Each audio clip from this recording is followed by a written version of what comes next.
What's up, guys? Welcome to Roensch Capital Charts. Today we're taking a look at Tesla stock, ticker symbol TSLA, on a variety of time frames in anticipation of the next trading day. Friday, April 12th.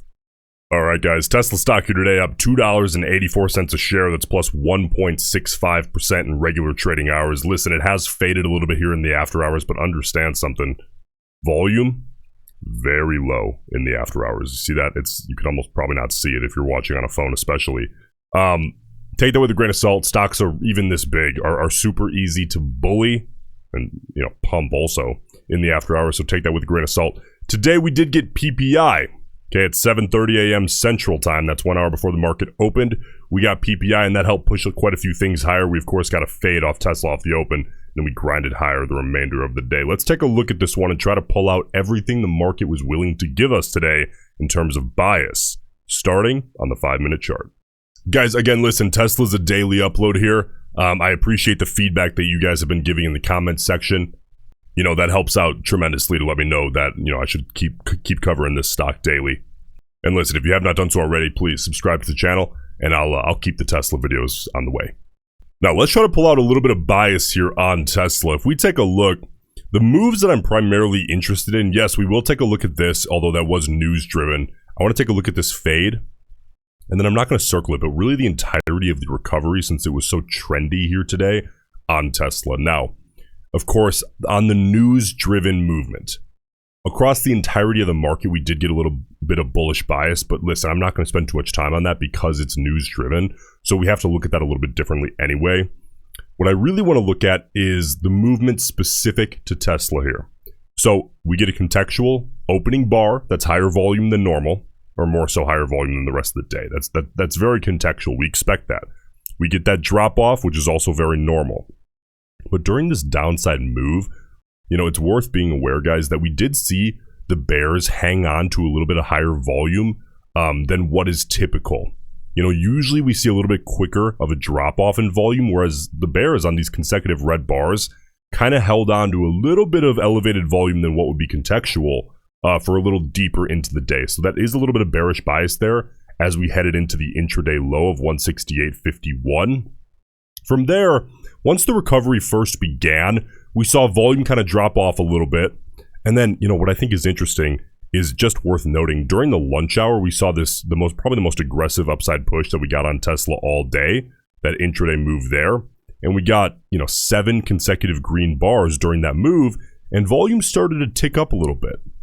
Okay, usually during this lunch hour, at least, in kind of like the Midwest and out in New York, we typically see volume the lowest of the day, right, during this time period. That's very normal to see. Well, we actually got it ticking up a little bit, which leads me to believe that we are seeing some supporting bullish bias in the volume profile that goes along with that aggressive upside push that we got in the name there during that lunch hour. And then, into the close, very, very normal, nothing out of context for the remainder of the day there on Tesla. Let's move on here to the 30-minute chart, guys, and start taking a look at the psychological levels that I think we need to be paying attention to tomorrow.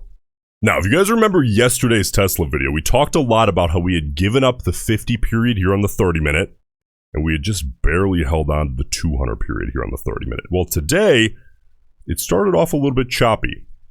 But guys, we've since reclaimed both, with the help of that 50 period coming down from yesterday, of course. Okay, but we at this time, we didn't really get a great break and retest and hold, but we got a pretty nice break, and we held it into the close, spending about half of today's trading day above both of those levels. Listen, if you're a bull, that's not a bad thing to see. You'll notice that both of these levels also are now kind of hanging out together. That tends to create a little bit beefier of a psychological level. So if we see a retest of that, I expect perhaps a little bit more strength. I'm not talking like double or triple the strength, but maybe 50% added strength of what you could usually expect, with just one or the other by itself. Okay. Doesn't mean it can't break. It can certainly break. But bulls, any retest of this area here, going to want to see any volume on the retest. I don't care, as long as we get a high volume push back upside, confirmation on that hold.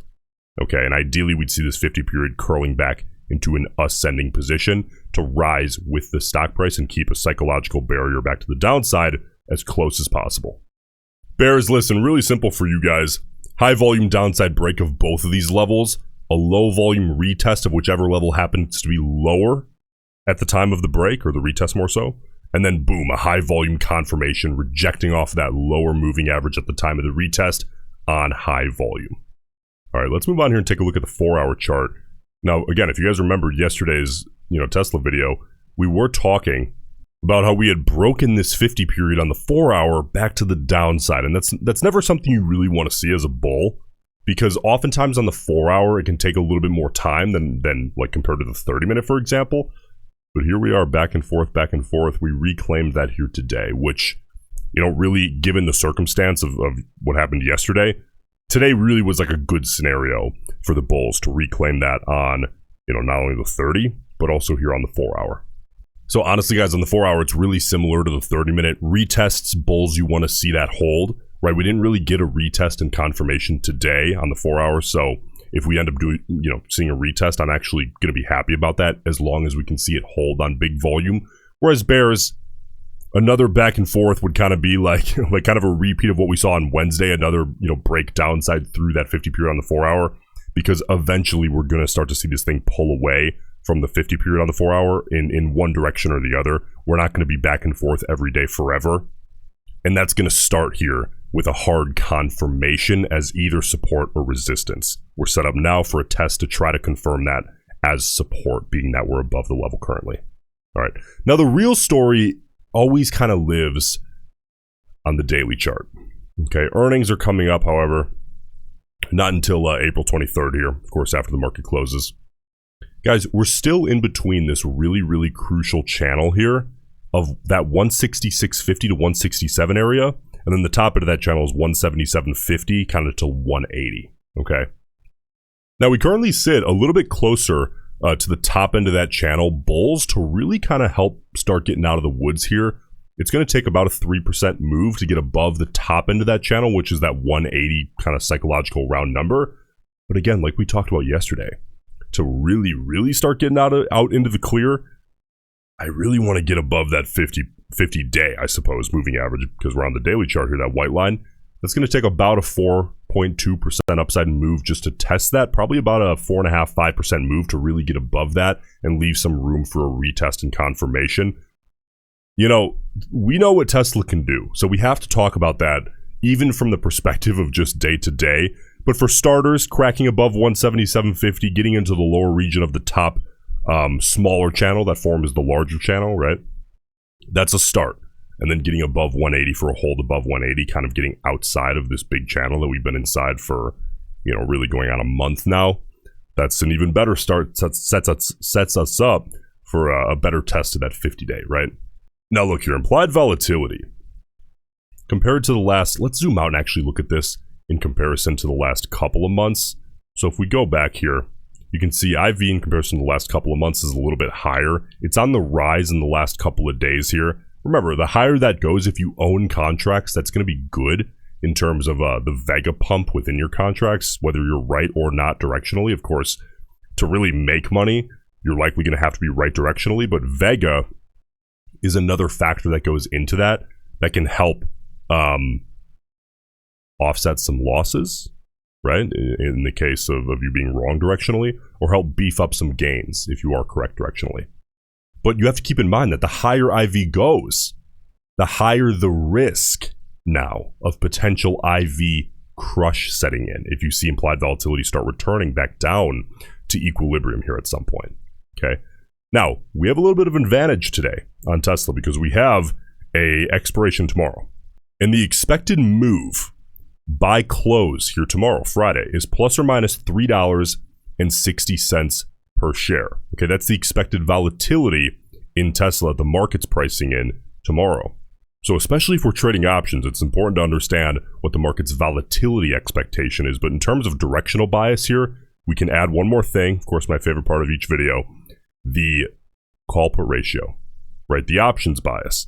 We have 2.18 million total contracts traded just today. This is all just from today. 1.19 million calls and 989,000 puts. So we are seeing a slight call side bias on the overall ratio here today on Tesla. And if we look at the short-term speculators, we're also seeing a call side bias. 389,000 calls, and 320,000 puts. Listen, guys, come join the members-only server. That link in the pinned comment, that'll let you get grandfathered in, make you immune to future price raises. Every single day in there, I'm sending out in-play alerts, my personal scalp setup alerts, unusual options activity, and of course, I'm working with my Platinum one-on-one group.